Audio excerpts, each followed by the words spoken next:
Is it time?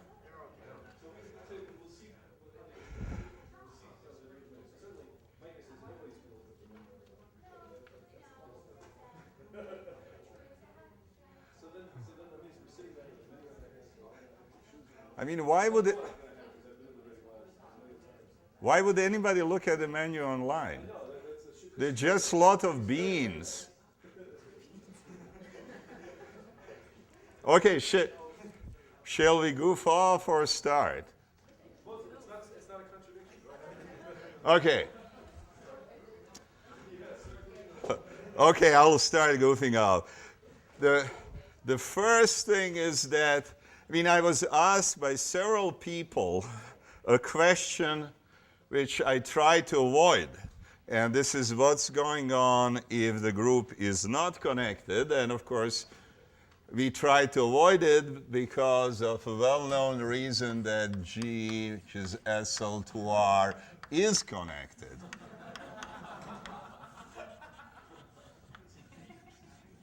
But because people ask various strange questions, so let's see what is the definition of Harishchandra modules for non-connected group.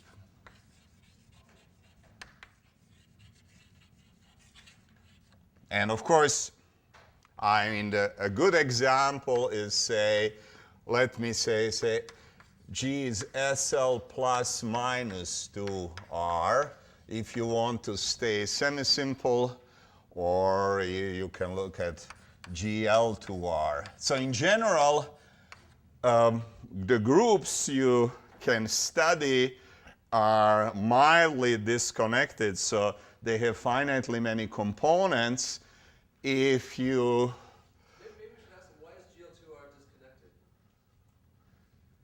Because God made it that way. I don't see it. This is in the Catechism number 14 question down. I mean, is this a philosophical question? I've never thought about how is GL2R? How is GL2R? Yeah.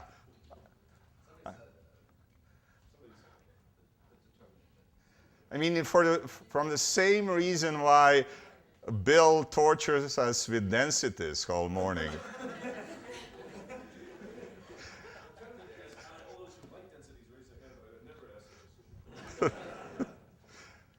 Okay.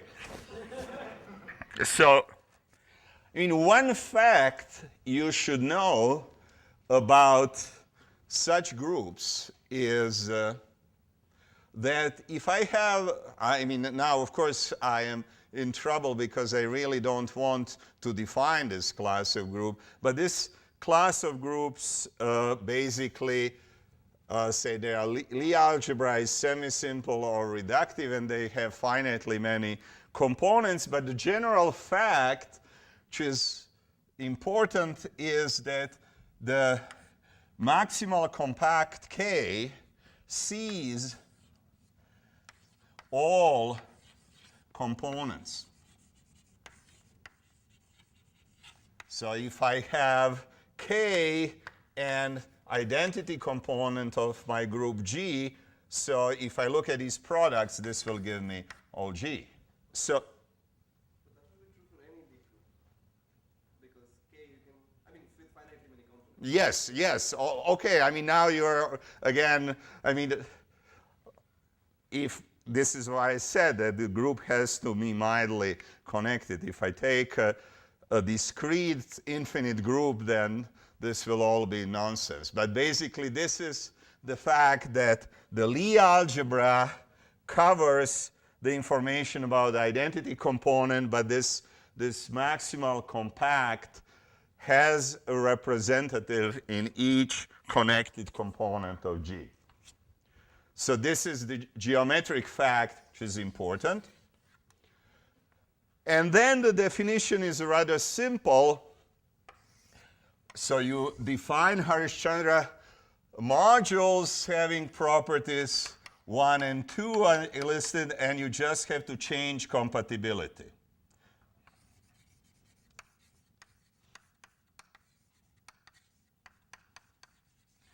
And first part of the compatibility stays the same. So the Lie algebra of K acts the same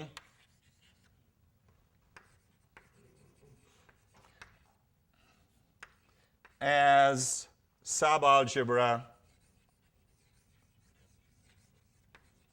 of Lie algebra of G and as a Lie algebra of the group K. So if I differentiate the action of the group and look at the action or coming from the enveloping algebra, so this is U of G action, this is K action.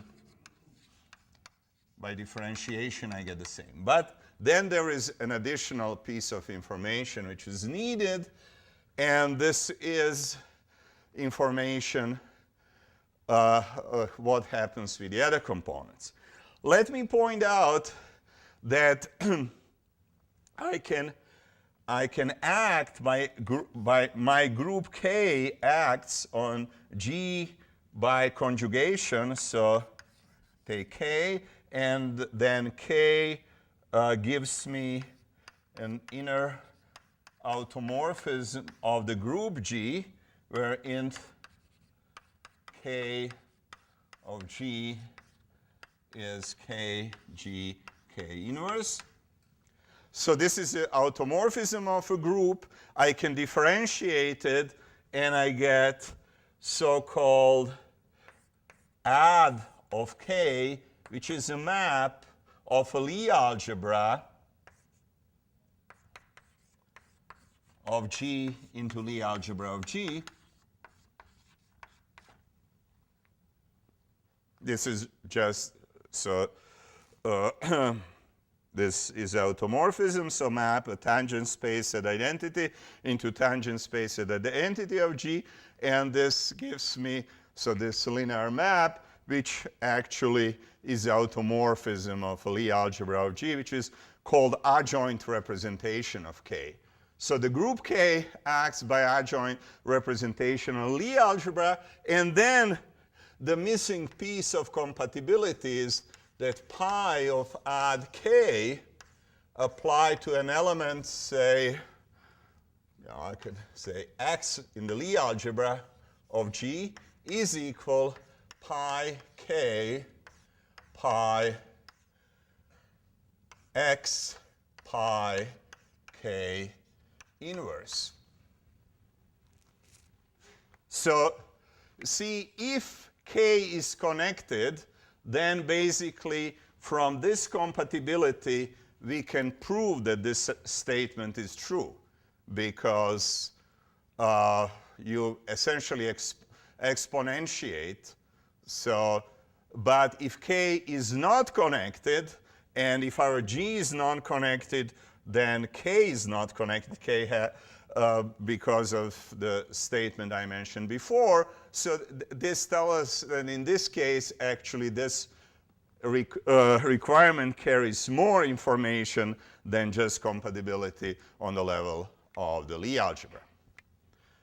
So basically, this is the modification you need to take care of the definition of Harish-Chandra modules. Everything else stays the same because there were these questions about matrix coefficients, but let me point out that if I look at the matrix coefficients, then the values of matrix coefficients on C are easy to calculate, because CV twiddle tensor, say, pi k of V is at the identity is equal by definition to V twiddle pi k V. So even in the we had our condition was without this,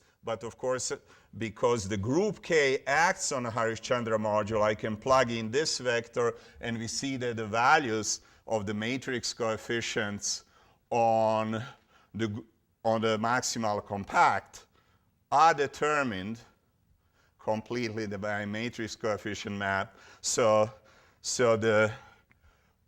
all the discussion I had in a previous lecture easily carries into this setting, and uniqueness is proved in the same way because I can deal with disconnectedness using this formula. Does this make sense?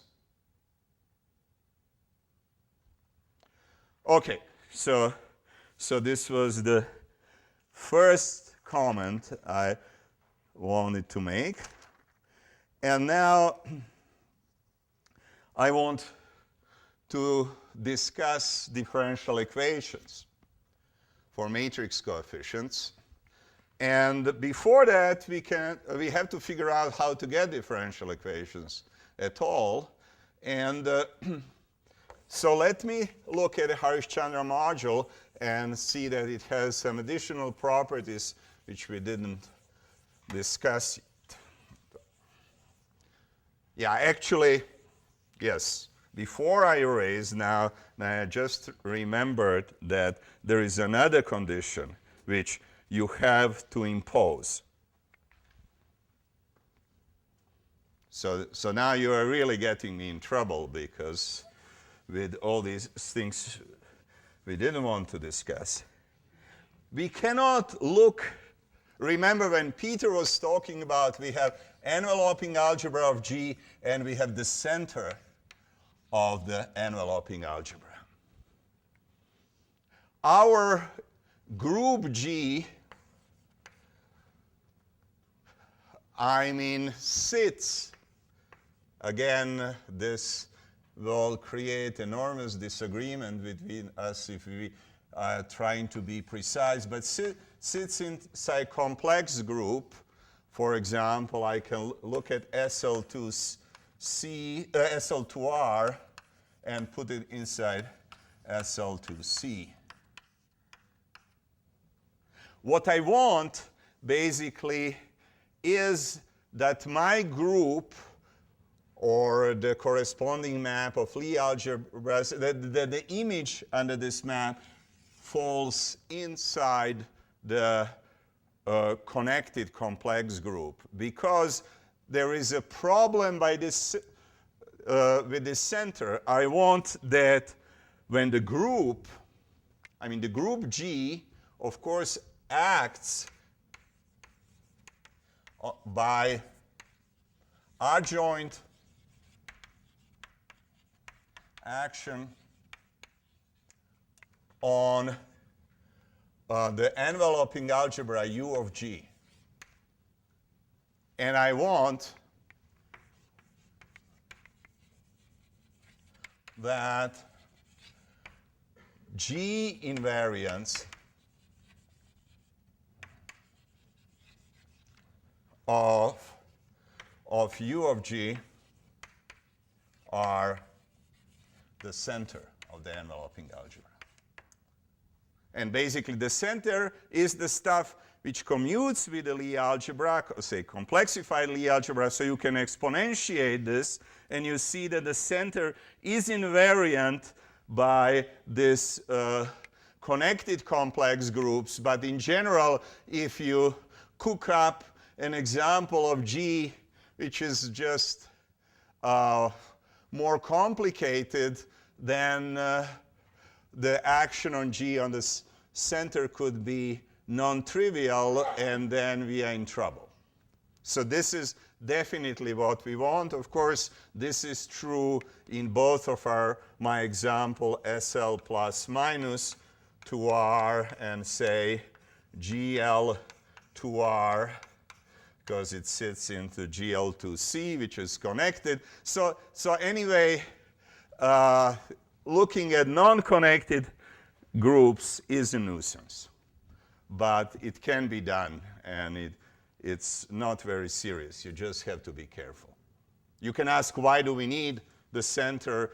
And I will tell you in a moment, and this is why I just realized that I have to assume this. So we restrict our class of groups G in the definition of Harishchandra modules to have this property, which I will erase and forget about it. Yeah? There is no? No G, no big G. In your done definition version, it was just K and small G. Yeah, but G is connected if and only if K is connected. Okay, yes.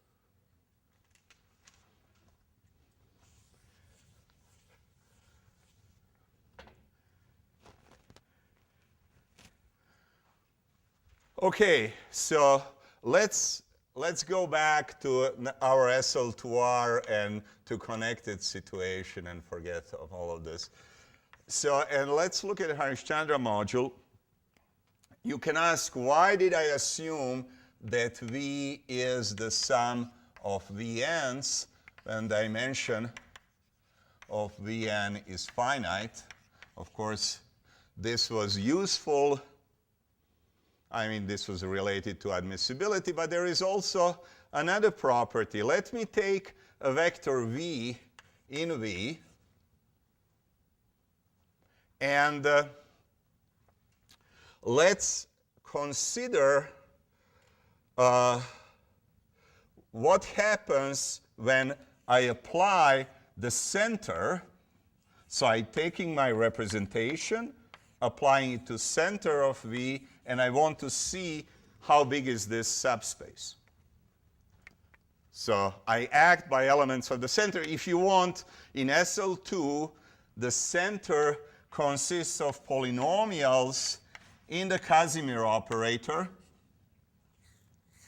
So this is basically, I apply to V all the powers of Casimir and look at the span. So how big is this? First of all, my V can be written as the sum of some Vn's when n goes over some finite set S, and Vn is in Vn. Second remark is that if I apply some element of the center, say let me take Z in the center of the enveloping algebra, and so I look at ZV, and this is the sum, n goes over the set S, ZVn. Now, I can, okay, I should have pi here.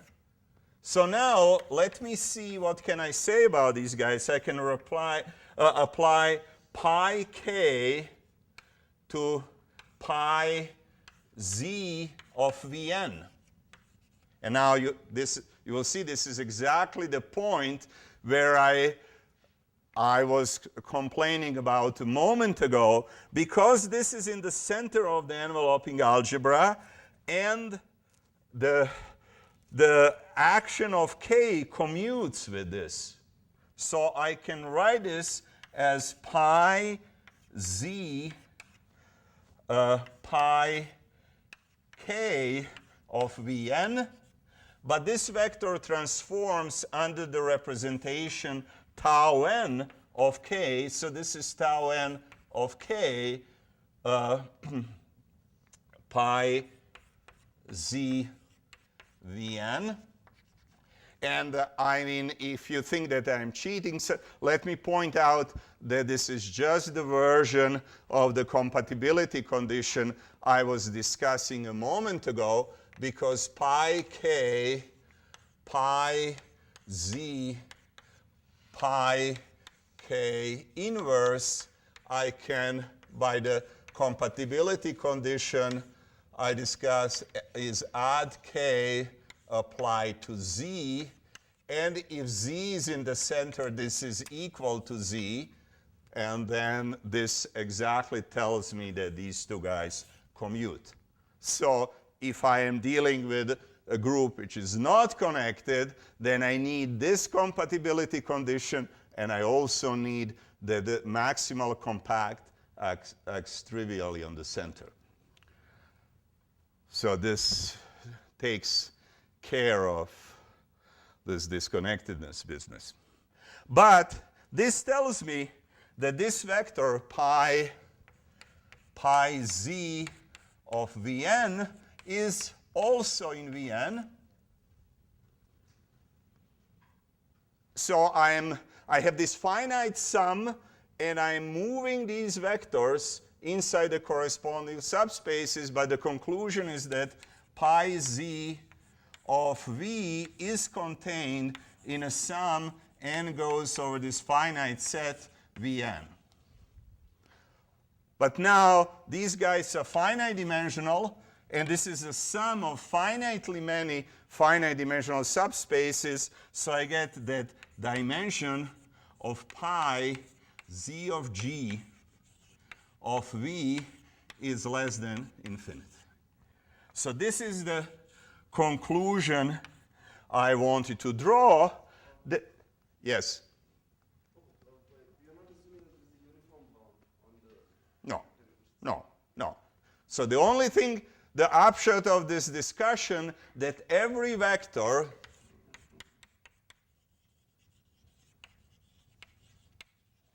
in a Harish-Chandra module is ZG finite. This means that under the action of the center, it generates finite dimensional subspace. Okay? So this means that if I apply all the polynomials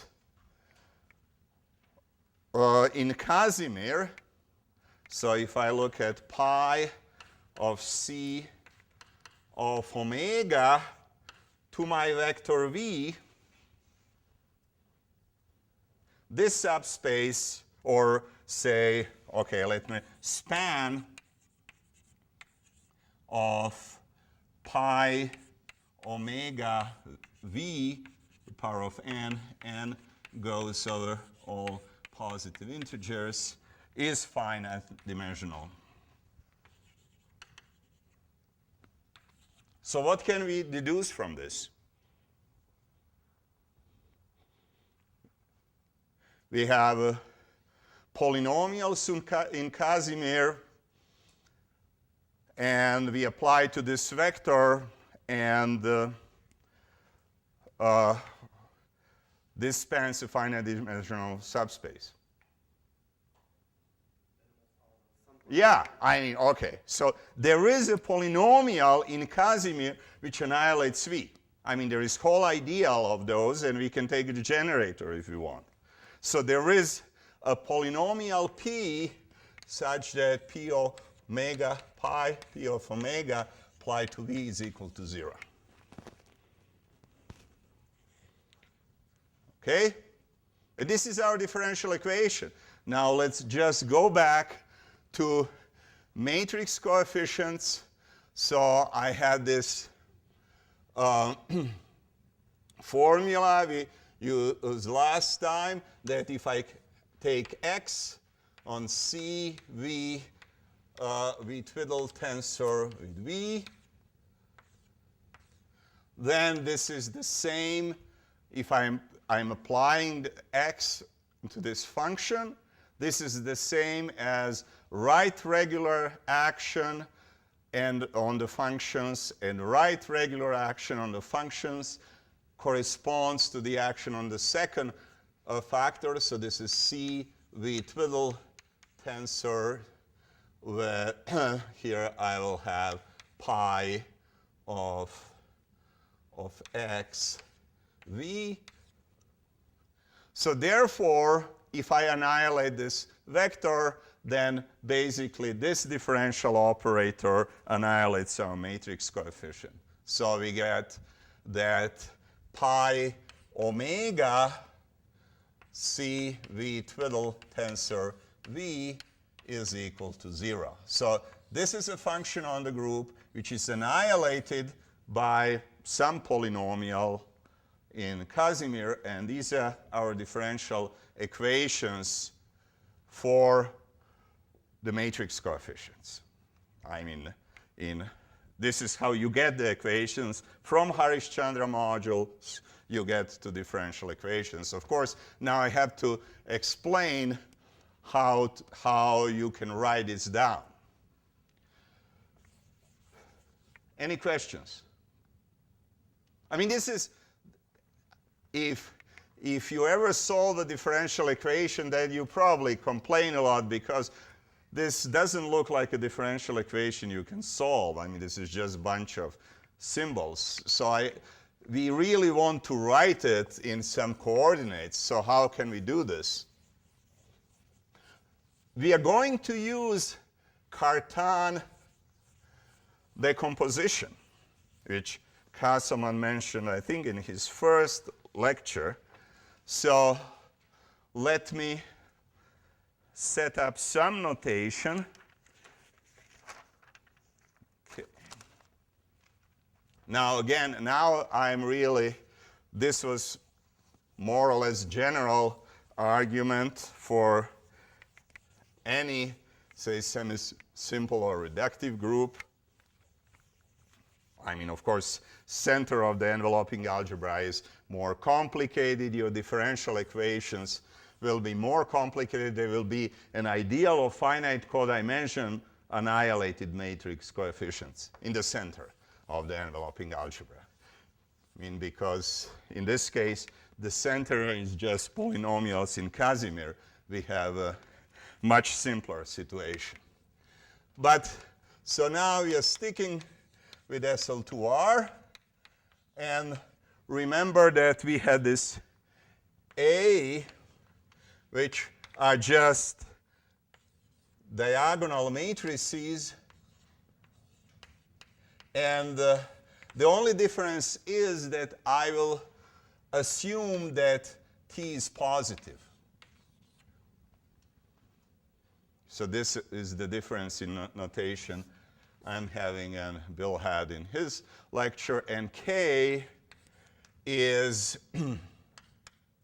is just our maximal compact.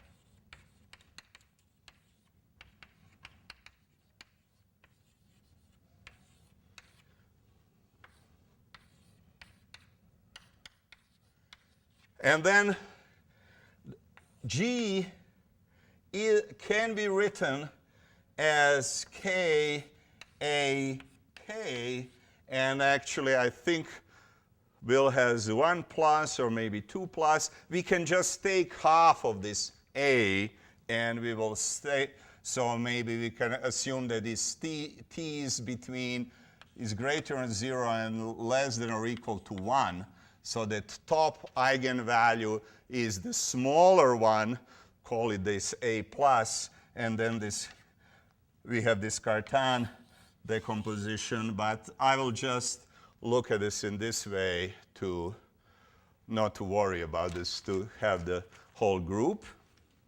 And now, you see, on a Harishchandra module, we know how K acts.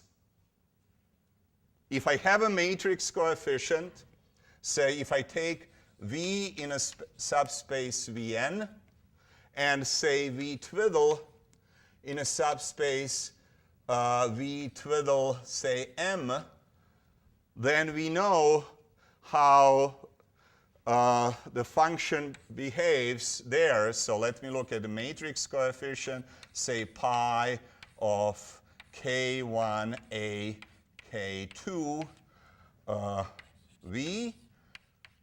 So I can write it as, I can split this and move this guy over here. So this is pi twiddle K1 inverse applied to V twiddle.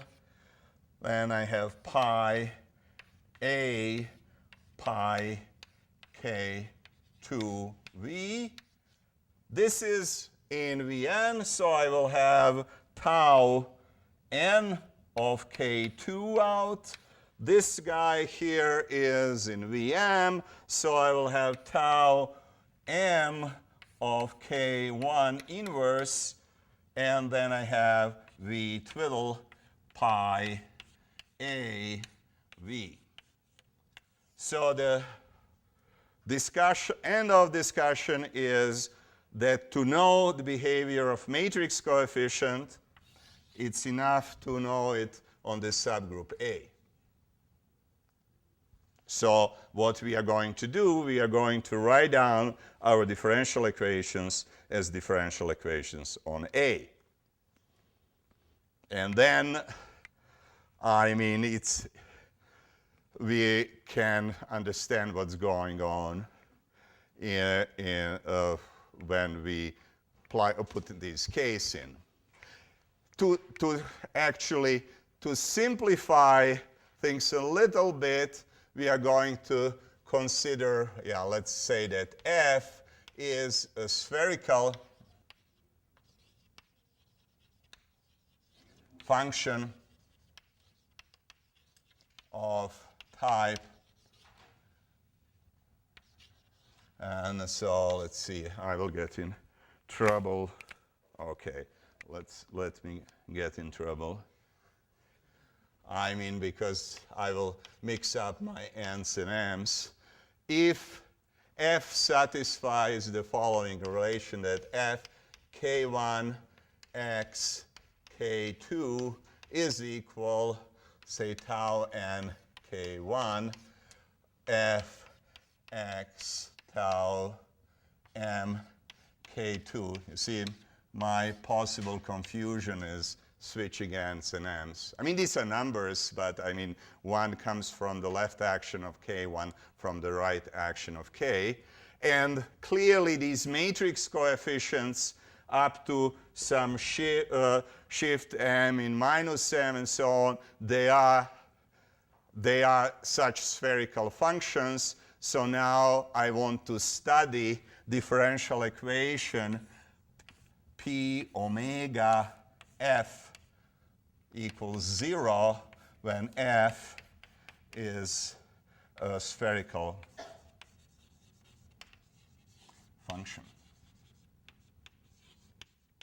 So studying differential equations for matrix coefficients reduces to this problem. So I want to study these differential equations. And again, because what I really want to understand is the restriction of my spherical function on A, I want to find the differential equations satisfied by spherical function restricted to A. And what I want to convince you that this equation actually implies an ordinary differential equation for capital F restricted to A. And this is the equation which we are then going to analyze. Any questions? Okay, so now this is the philosophy. Now one has to do some calculation, which of course I won't do it. I will leave you as an exercise. It's not so ugly, but it looks ugly. So, excuse me? It looks ugly, yes. And let's see, I think I managed to mix all my notes, so let me at least find, okay. So I need a formula for the Casimir. And as you remember from yesterday, we had this religious discussion about factors in the Casimir. So at least yesterday night, when I was preparing this, I agree with Bill that we both agree that the formula in our joint paper is correct, which doesn't mean too much. But it started that we disagreed. And I think Bill's comment is one of us was either dumb or didn't pay any attention. But then we agree that it's actually correct, but I don't know if this is the same factor, that there is no difference in factor with the formula Peter stated. So take this with a grain of salt. So x, yes?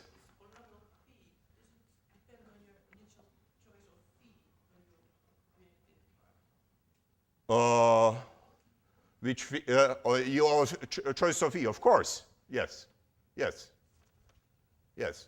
And what's the role of this twiddle, which comes in later? Of V twiddle? No role at all. I mean, of course, I mean, okay, when you raise this issue, let's answer this. I mean, this is, remember what Peter was saying, that if pi v is an irreducible Harish-Chandra module,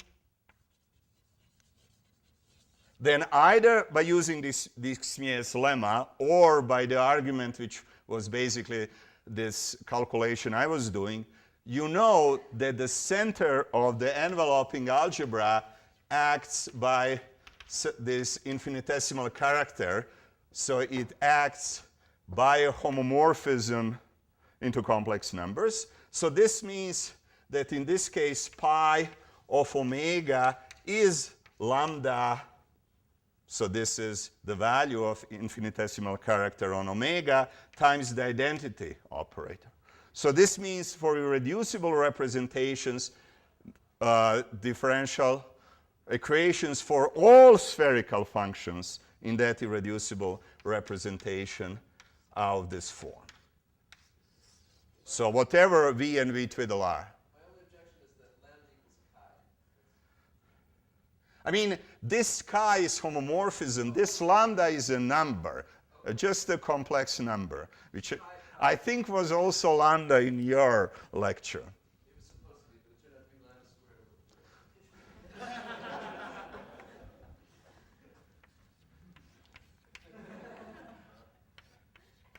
Okay, so you see, for irreducible representations, for any choice of v and v twiddle, you get the same you get the same differential equation. Does this answer your question?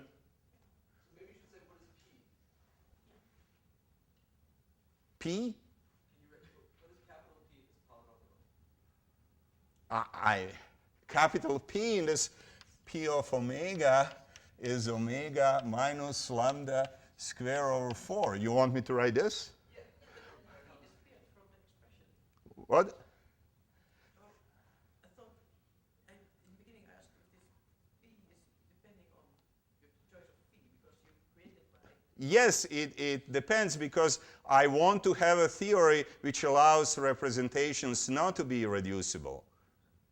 So, I mean, because for various, we want to study the extensions and things like that, but I can always choose a p which is independent of v twiddle if I am careful enough.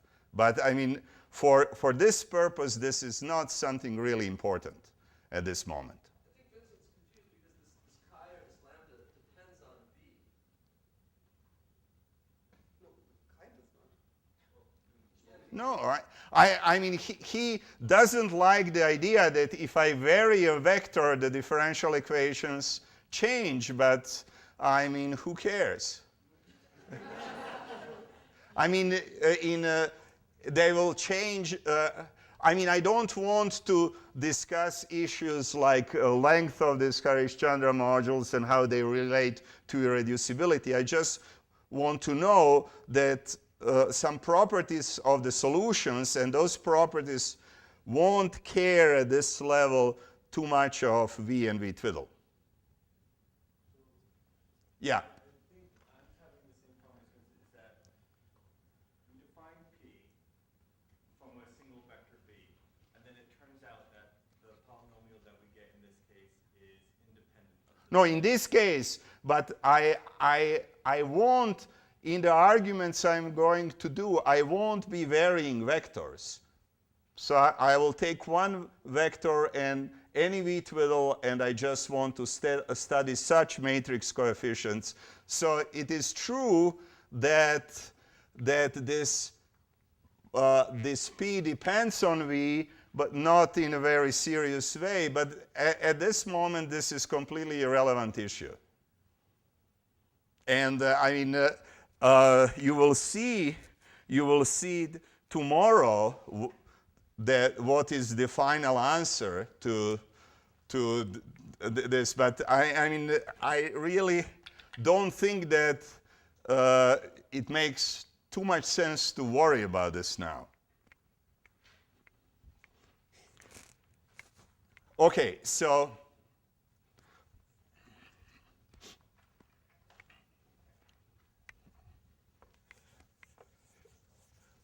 I mean, you're really tempting me to basically, you have the action of the Casimir, which we know that every vector is annihilated by a power of the Casimir. So this implies with simple linear algebra that the whole space will be direct sum of subspaces where a Casimir has the, say, pi omega minus lambda to some power of k annihilates V. So if I vary lambdas, so you will have something like Jordan form for the action of the Casimir. Each Jordan block will be invariant under the group action. And in each Jordan block, you will be able to pick a fixed polynomial. So this will make you happy. So you can actually decompose your Harishchandra module in a direct sum of submodules where the polynomials are fixed. Does this make you happier? Okay. No, I mean, the issue of differential equations is actually kind of conceptually simpler, but okay. I mean, if this makes you happy, I'm happy too. Okay, so now let me choose a basis.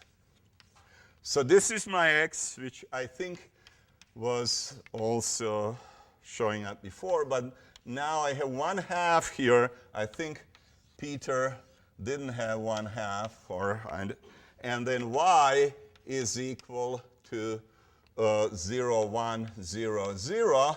So this is a basis of a Lie algebra, which corresponds to the subgroups in K, A, and N. And I will also use notation y bar is 0, 0, minus 1, 0. And then I need a formula for Casimir element. And this is where there could be a divergence between my notation and Bill's notation and Peter's. So omega is h squared minus h minus y bar. So this is Casimir element. And now I want to rewrite this in a form which is nice for calculation on spherical functions. And to do this, I will write a formula in enveloping algebra, but you should peek into Bill's notes and to something he called standard trick. I mean, at the end I will use this, but there was something related left and right action, because otherwise the calculation I'm going to sketch will look like nonsense. Okay, so let's see. So what is the idea? Let me denote by A the element T, 0, 0, T inverse. So this is a generic element in a subgroup A, so T is positive. And alpha is the positive root in SL2. So alpha A is T squared. So then I can calculate add A applied to my vector y. And I mean, what we get just, so A is, so this is A, y, A inverse. And if we do this calculation, T0, 0, T inverse, 0, y is 1, 0, 0. And this is T inverse 0, 0, T. And if you just do the calculation, this is alpha A of y.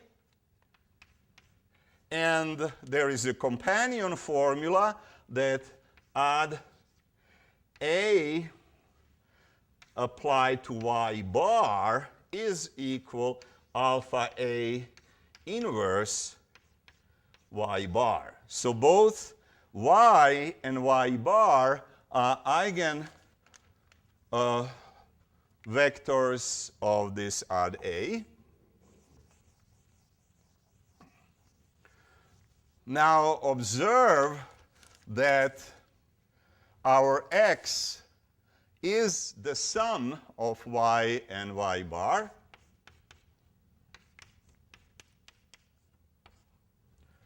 So this gives us a formula. I can apply add I inverse to x, and what I get is just from the formulas over there. I get alpha inverse y plus alpha a y bar. I know that it's late and this is boring calculation, and I need also formula. Let's see. I need formula for x.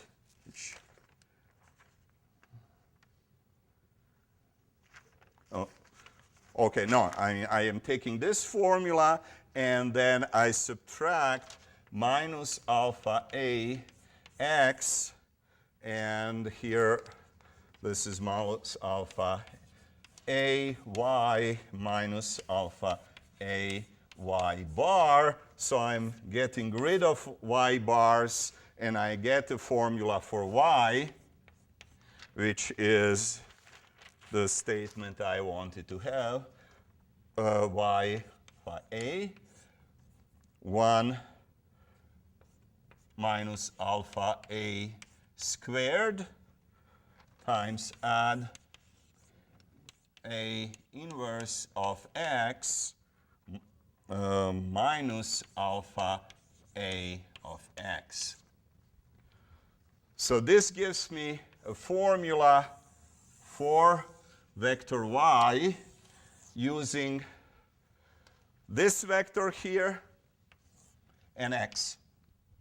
And this formula makes sense in all the cases when a is different from 1. Because, of course, if a at the identity, this guy is equal to 1, so I cannot do this division. Okay, so this can look as a nonsensical calculation, but you see what I actually did is just to change a basis. I have my x, I didn't do anything to it, I'm keeping my h, but I can express y as a linear combination of x and this x twisted by adjoint action of a. And I see that these three vectors form a new basis of the Lie algebra.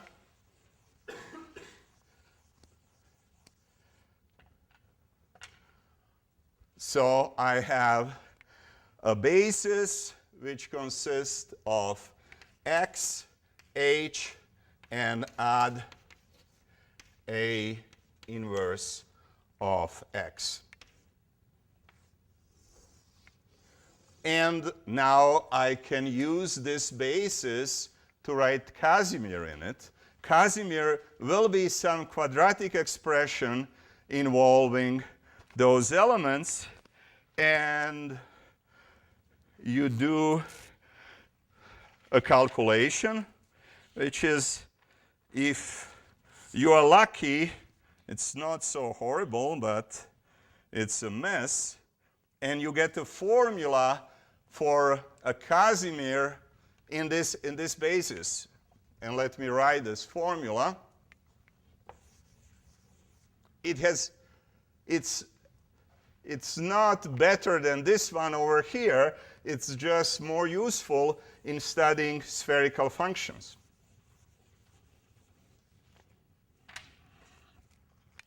So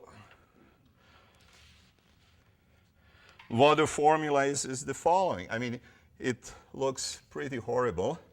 Omega is h squared. This doesn't change. Minus, let's see, maybe I have it in this.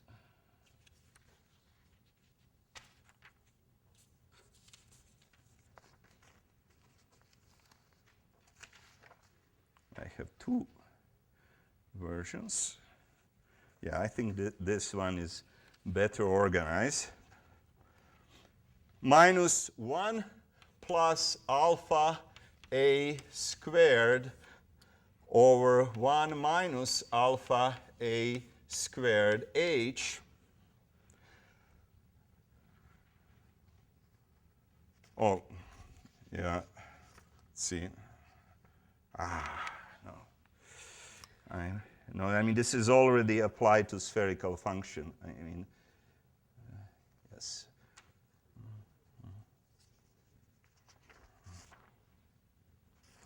Just a second.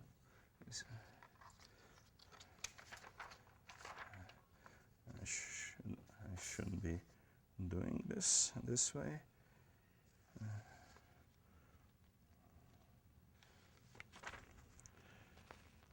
Okay, so then plus alpha a squared. I mean, it's not really important, the details of the formula, just the general shape.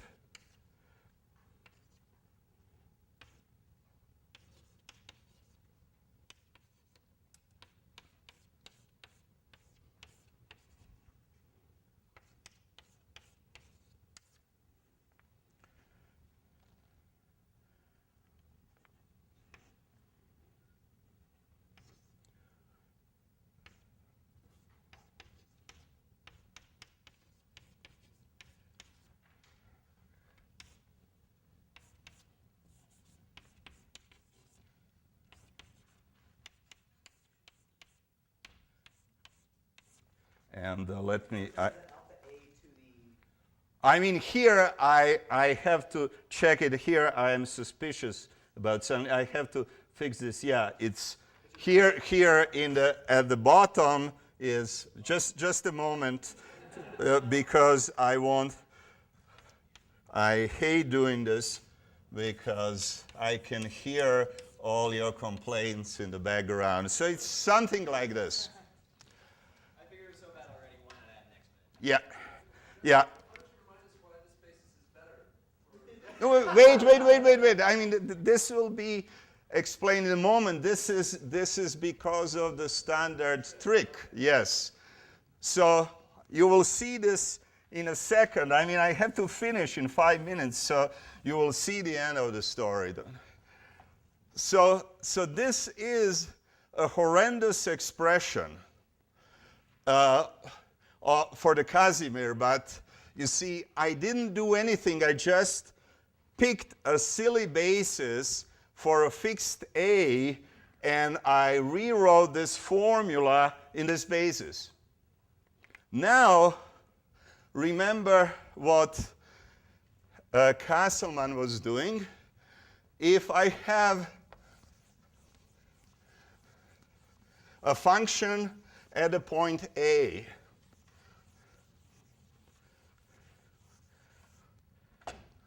so what can I do? I can look at x, f, at A. This is by definition d dt f on A exp tx at t equals 0. So this is right regular action of x on f at a point A. But I can also look at the left regular. So I can look at, say, let's calculate add A. See, this is the other guy. This guy. So what happens if I'm calculating add A inverse x applied to f at a point A? So this is where standard trick comes into action. Then this is equal d dt. I think Bill said this standard trick several times. He never did a calculation, so I will do it now. Yes. Yeah, I'm doing, this is important that my A is fixed and the same, because this is when magic works. If you do something else, then you get garbage. T add A inverse x. See, at t equals 0.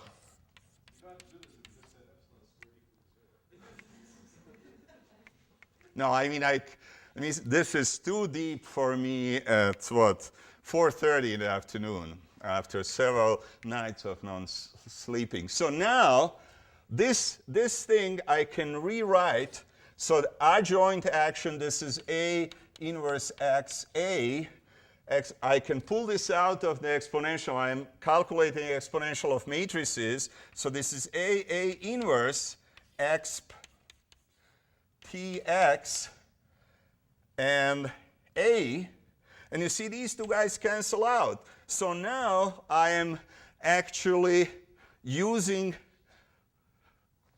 this is d dt of f exp tx A at t equals 0. And now this exponential is on the other side.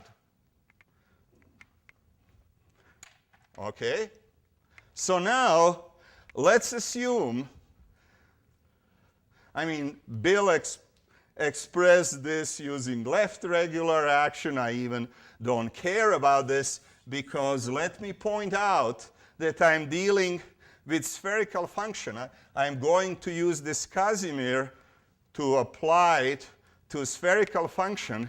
Spherical function has the property fk1 a k2 is tau n k1. Now my n and m are mixed up, but it doesn't matter. T m k2. And now, therefore, if I'm looking at this action of this element of the Lie algebra, I have x dx on this side, so tau m is just, it's exponent of this matrix. So what I get, when I differentiate, I get Im acting on this. If I am looking at the action of this vector, this corresponds to this. So here I will pull out tau n of exp tx, and I will just differentiate this in the case of spherical function. Does this make sense? This is how this Castleman's trick works. You once pull it on one side, you once pull it on the other side, and now you can apply this mess to our spherical function, and what do you get? Let me just, so this will be our final formula. You get that Casimir applied to the spherical function, omega applied to spherical function f at a point A is a differential operator, which I was too optimistic maybe when this is the formula I tried to copy before, is equal to h square minus 1 plus alpha square a over 1 minus alpha square a h, and then minus n square plus m square alpha square a divided by 1 minus alpha square a squared minus n times m alpha a 1 plus alpha square a divided by 1 minus alpha square a squared. So this is our differential operator applied to f at a point A. Remember that h is 1/2 of 1 minus 1, 0, 0. So this is a vector spanning Lie algebra on A. So this is a differential equation on A for the restriction of the spherical function. So let me just finish by using the coordinate t. A is just the set of t0, 0, t inverse. And in this case, we can write down, so our A corresponds to positive real numbers. I can write down by plugging it what h is, my differential equation, and I get the differential equation for the spherical function on this half line, and the equation looks like this, that this is z d dz squared minus, not the equation, the action of the Casimir, 1 plus z squared divided by 1 minus z squared z d dz. This is just the expression of h in local coordinates, and minus n square plus m square and z square 1 minus z squared squared, and minus n m z 1 plus z squared 1 minus z squared squared. I just want to add a comment here. There's a question in the audience which they're free to ask, and the answer is yes, this is on the final exam. Yes, yes. On a final exam, you have to solve this differential equation explicitly.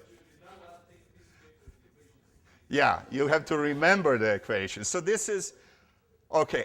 So as you can see from our comment, and for my really utmost careful copying on the formula, that real shape of this formula is really very important. So this is the expression, let's call it, say, Rn m, I'm just inventing, of omega. This is a ordinary differential operator which gives us the action of the Casimir on the restriction of the spherical function on this positive real line which corresponds to A. The only thing, I'm sorry, I am over, but this is differential equation which has so-called has singularities at some points. Definitely it has singularity at 1. It blows up. Also, you see that at 0, the coefficients of the derivatives vanish. So basically, its has so-called regular singular points, and Peter will talk about this tomorrow at 0, at 1, and -1. And you can solve this differential equation. I mean, in the case of SL2, you can write the solutions with special functions, but this is the wrong thing to do. What you want to do is to use theory of equations with regular singularities to express general properties of those solutions. For example, there will be, in general, up to a factor, one regular solution of this differential equation at the point 1. And the solutions, I mean, Peter will talk about, but yeah, okay. So there is a number of facts which we are going to discuss. The first thing you should observe that the coefficients are holomorphic. Therefore, if you look at the solution of this differential equation outside of singularities, for example, in the neighborhood of these points here, the solution extends to a holomorphic function. In particular, the solution on the real axis is real analytic. So the real analyticity of matrix coefficients is questionable only around identity, and this is one issue we have to address. This is related to the proof of Castleman's theorem, and also to study so-called Harishchandra asymptotic expansions. We have to study behavior of the solutions around 0, which corresponds to the infinity in the group.